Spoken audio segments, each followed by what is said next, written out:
Hi, my name is George Clements. And I'm Charles Clements. And we're here today to share some thoughts with you about our father, Andrew Clements, in support of his upcoming book, The Frindle Files. So George, when you hear the word Frindle, what does it mean to you? Well, I think Frindle just represents the creative human spirit and our ability to express our own ideas and make change in the world. Yeah, when I think of the word Frindle, I think of my dad's love for the power of words, creativity, and freedom of ideas. I think Frindle is maybe the perfect school story. It reminds me as a teacher what is possible in a classroom. I think it shows kids how magical of a place school can be, and it helps us all see what is possible when you have a teacher that believes in kids, is willing to push kids beyond what they think is possible. And when kids realize that anything is at their fingertips and anything is within their grasp, magical things can happen. Long live Frindle. Hi, I'm Brian Selznick, the illustrator of Frindle and the Frindle Files. And like many people, I first fell in love with Andrew Clements when I read the manuscript. Unlike most people, I got to read the manuscript before it was published, of course. Stephanie Lurie sent it to me through the mail, and I just was immediately taken with the story. It made me cry. I loved that we get to spend the entire book hating the teacher and discover only at the end that she is in fact the hero. And that's one of the things that I think has always struck me about Andrew Clements' work, is the fact that he respects children, understands children, but really finds the power of teaching to be central in so many ways to what he does. Frindle means so much to me as a reader, as a writer, as a teaching artist. It's a book that is truly for kids, but it both respects its intended audience and teaches all of us a thing or two. You know, I was already an adult when it was first published, but I was a kid who loved to make up words and play with language. I still do. And I love the way that Frindle communicates this idea that our words have power. Big ups to realistic fiction. Those were so many of the stories that I read as a kid that helped me figure out things about myself and about my life. And as a teaching artist, I'm always telling young readers and writers, your story is precious. Your voice has power. And Frindle does that with such beautiful clarity. Working on this book with Andrew Clements' family has been a privilege beyond words.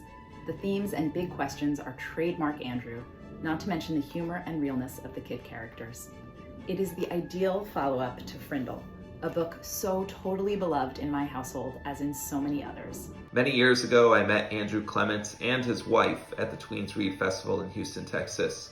We shared many laughs and stories that day, continued chatting all the way to the stage area where authors were going for the event, at which point Andrew had to stop and ask his wife if she intended to go out there with us because she was lost and chatting along with us. It was a cute and funny moment that I will always remember.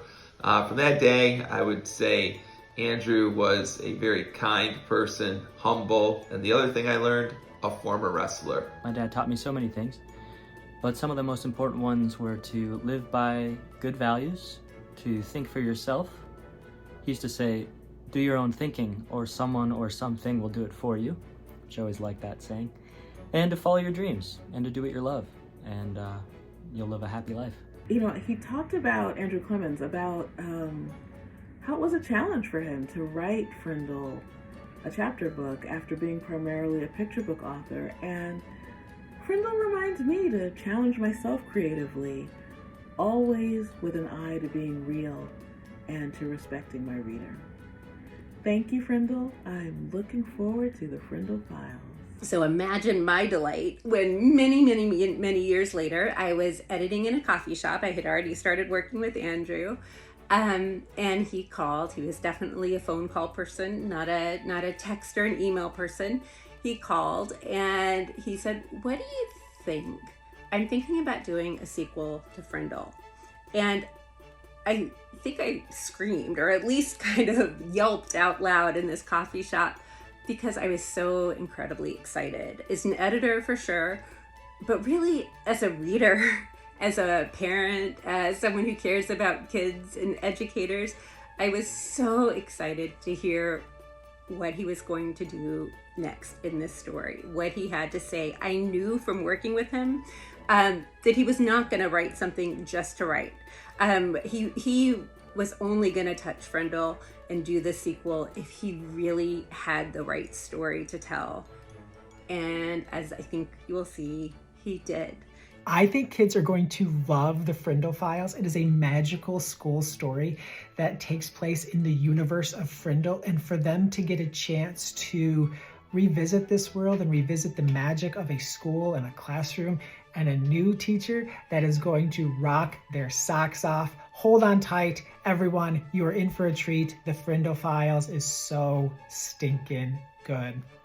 I met Andrew for a podcast interview where him and I sat down to talk about one of his books. And his wife was there, and just watching their relationship and how much they loved each other brought so much joy and hope to me. And then listening to them talk about their children, their 4 grown boys, and how much all of them love to read, and the stories about raising them just made me see so clearly why he is such a good writer for kids. He has so much love in his heart, and he was such a passionate man and cared so much about what he put into the world. Andrew was the genuine article. Well, we hope you enjoy the Frindle Files. It's a great book, and we're looking forward to its release in August.